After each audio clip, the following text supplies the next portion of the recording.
హైదరాబాద్లోని కుషాయిగూడ ప్రాంతం భక్తి పారవశ్యంతో పులకించిపోయింది. జై శ్రీరామ్ నినాదాలతో కుషాయిగూడ ప్రాంతం దద్దరిల్లింది. కుషాయిగూడ బస్టాండ్ వద్ద 54 అడుగుల ఎత్తైన భారీ హనుమాన్ విగ్రహ ప్రతిష్టాపన మహోత్సవం శుక్రవారం కన్నుల పండువగా జరిగింది. ఈ కార్యక్రమానికి పెద్ద ఎత్తున భక్తులు హాజరై ఆంజనేయ స్వామిని దర్శించుకుని ప్రత్యేక పూజలు నిర్వహించారు. వేద మంత్రోచ్చారణల మధ్య ప్రాణ ప్రతిష్ఠ కార్యక్రమం అత్యంత వైభవంగా జరిగింది. వేద పండితులు, ఆధ్యాత్మిక గురువులు పాల్గొని యాగాలు, హోమాలు నిర్వహించారు.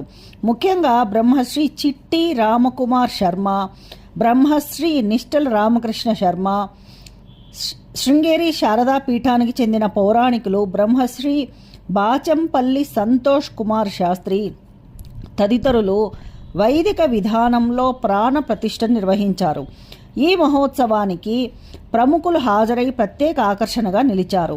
మాజీ governor Bandaru Dattatreya, Medchal MLA Chamakura Mallareddy, Uppal MLA Bandari Lakshmareddy, మాజీ ఎమ్మెల్యేలు ఎన్వీఎస్ఎస్ ప్రభాకర్, బేతి సుభాష్ రెడ్డి తదితరులు పాల్గొన్నారు.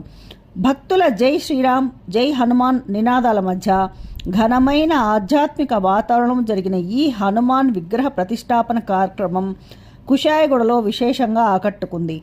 ఈ ప్రాంతంలో ఆధ్యాత్మిక ఉత్సాహం నెలకొనగా